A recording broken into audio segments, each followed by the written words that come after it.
Ya, sebelum mulai kegiatan pada hari ini, kita baiknya berdoa terlebih dahulu agar kegiatan kita hari ini dilancarkan sampai selesai. Berdoa, dipersilakan.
Assalamualaikum warahmatullahi wabarakatuh.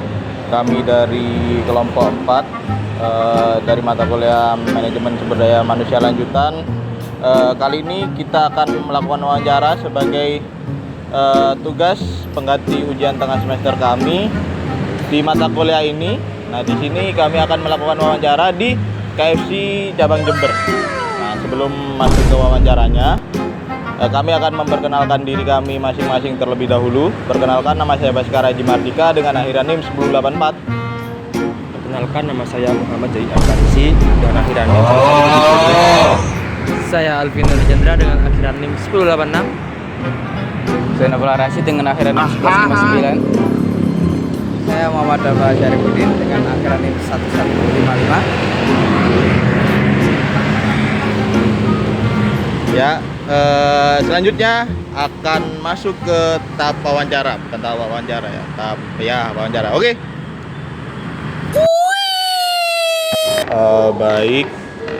Assalamualaikum warahmatullahi wabarakatuh.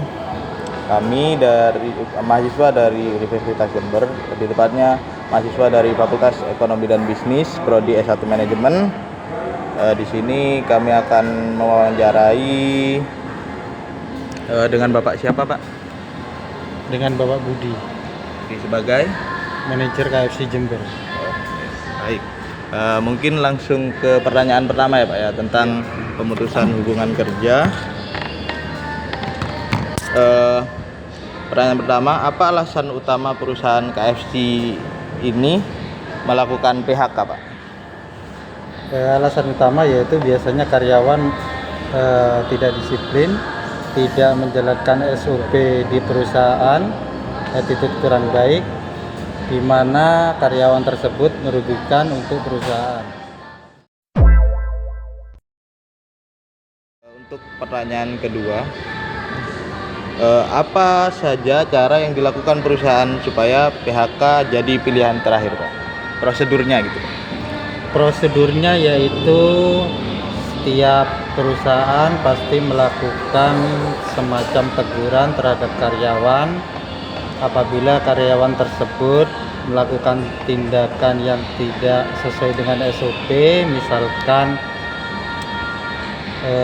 pelanggaran-pelanggaran yang ada di perusahaan, pasti kami menindaklanjuti seperti surat peringatan yang pertama, terus yang kedua surat peringatan 1, surat peringatan 2, surat peringatan 3, dan terakhir melakukan tindakan PHK.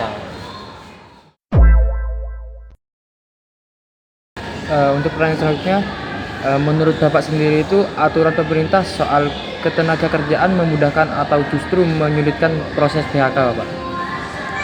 menurut saya memudahkan ya, dimana menurut saya dari pemerintah itu adalah sistem kekeluargaan, dimana kan perusahaan juga ada apa ya, dalam surat ketenaga kerjaan itu ada bipartit dan tripartit. Kalau bipartit itu dari perusahaan ke pihak yang mau di PHK, sedangkan tripartit itu ada 3 orang, yaitu perusahaan, pihak yang mau di PHK, dan pemerintah. Itu aja. Nah, untuk selanjutnya, bagaimana cara perusahaan memberitahu karyawan sebelum PHK itu dilakukan, Bapak? Sebelum melakukan PHK itu kan pastinya karyawan itu kan sudah dikasih surat teguran. Surat teguran pertama, kemudian karyawan tersebut masih melakukan kesalahan sesuai SOP di perusahaan, surat teguran 2, 3, 4, 3, terakhir PHK. Pasti sebelum melakukan PHK, perusahaan itu sudah menindaklanjuti dan memberitahu pihak yang mau di PHK untuk karyawan tersebut. Jadi antara kedua belah pihak, karyawan dengan perusahaan itu sudah tahu, pasti sudah diberitahu. Terus Oke nih Pak, kan karyawan itu kan dalam PHK itu kan punya hak-hak juga ya Pak ya. ya, Kayak misalnya hak untuk dapat pesangon, hak untuk misalnya hak untuk mendapatkan tunjangan dan lain sebagainya macamnya. Nah, dari perusahaan itu tuh gimana sih caranya untuk memastikan hak-hak karyawan itu tetap didapatkan gitu? hak untuk karyawan itu pasti ada, pasti dapat. Di mana di perusahaan kami itu juga ada namanya PKP naungan, di mana hak karyawan yang di PHK itu ada di dalam pasal-pasalnya, terkecuali karyawan tersebut melakukan tindak pidana mencuri atau melakukan pembunuhan atau semacam itu, gak dapat. Selain tindak pidana dapat.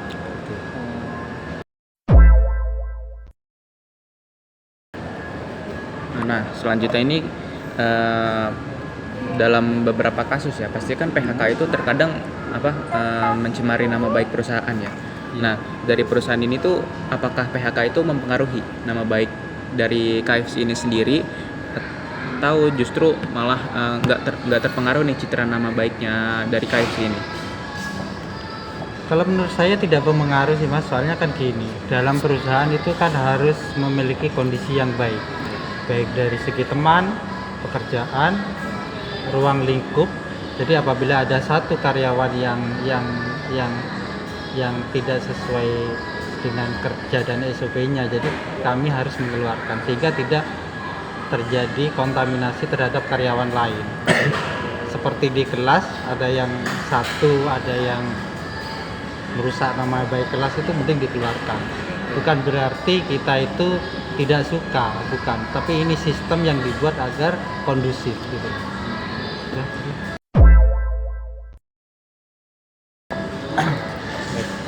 Pertanyaan selanjutnya, apa yang biasanya perusahaan lakukan untuk membantu karyawan setelah terkena PHK? Kalau untuk membantu karyawan sih kayaknya nggak ada sih Mas setelah PHK, tapi setiap perusahaan pasti ngasih semacam pesangon. Mungkin pesangon tersebut itu untuk nanti dia itu wirausaha ataupun untuk mau kerja lagi, tapi untuk lisensi keluar dari perusahaan kan pasti ada kan. Biasanya kalau ngelamar di perusahaan kan, pengalaman kerja kamu di mana, misalkan di PT A, PT B, pasti PT itu kan mengeluarkan semacam surat keterangan. Jadi anak itu kemungkinan agak sulit untuk melakukan lamaran pekerjaan lagi, soalnya kan namanya dia itu pasti kan didata di perusahaan baru. Oh, anak ini ternyata bermasalah di perusahaan ini gitu.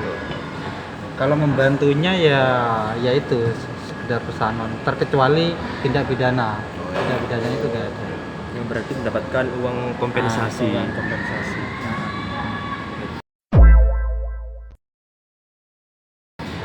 Pertanyaan selanjutnya, menurut Bapak, apa solusi terbaik agar perusahaan bisa mengurangi risiko melakukan PHK di masa depan?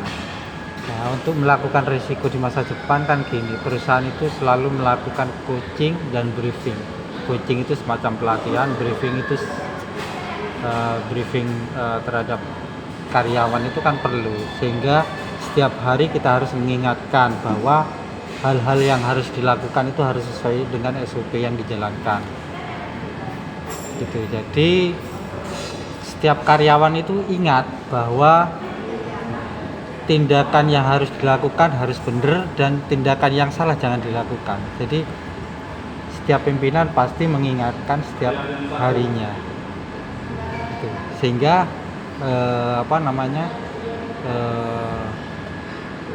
dapat mengurangi PHK. Jadi karyawan itu mikir-mikir untuk melakukan hal-hal yang salah itu mikir-mikir gitu. Terus Kemudian kan kalau misalnya pas di PHK itu kan ada tantangan-tantangannya ya Pak bagi perusahaan. Itu tantangan kayak terbesarnya itu bagaimana Pak? Bagi perusahaan. tantangan di perusahaan sih tergantung Mas. Kalau karyawannya itu banyak seperti kayak PT-PT lain itu mungkin nggak ada tantangan, kan tinggal ambil aja karyawan baru. Kalau tantangan-tantangan yang mungkin karyawannya sedikit itu kan dia harus cari lagi, pasti kekurangan tenaga gitu. Kalau tantangan nggak ada sih. Oh, sejauh ini tidak ada ya Pak. Terus kalau reaksinya dari karyawan yang di PHK itu bagaimana Pak? Kalau misalnya pas baru dikabarin kalau dia itu di PHK gitu.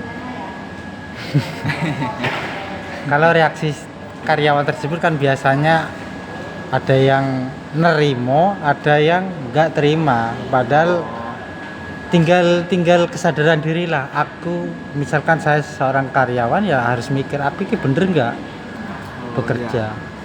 Kalau bener oke, saya bisa melakukan penjelasan terhadap pimpinan atau perusahaan gitu. Tapi kalau salah,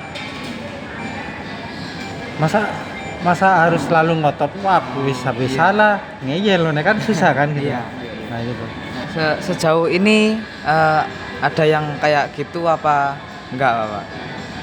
Sejauh ini enggak ada. Soalnya kan kami tidak. sudah pasti kasih sebelum melakukan tindakan kan pasti kami sudah jelaskan terhadap karyawan tersebut. Iya, sudah diperingatkan. Ya kesalahan kamu ini. Kalau kamu gak bisa berubah, mohon maaf, kami melakukan tindakan PHK semacam itu. Baik Bapak. Jadi itu saja Bapak 10 pertanyaan yang kita ajukan. Terima kasih sebelumnya atas kesempatan buat kita wawancara di sini. Terima kasih banyak sekali kepada Bapak sudah memberikan izin kepada kami untuk melakukan wawancara di sini. Terima kasih Pak. Ya Pak, terima kasih banyak ya Pak ya.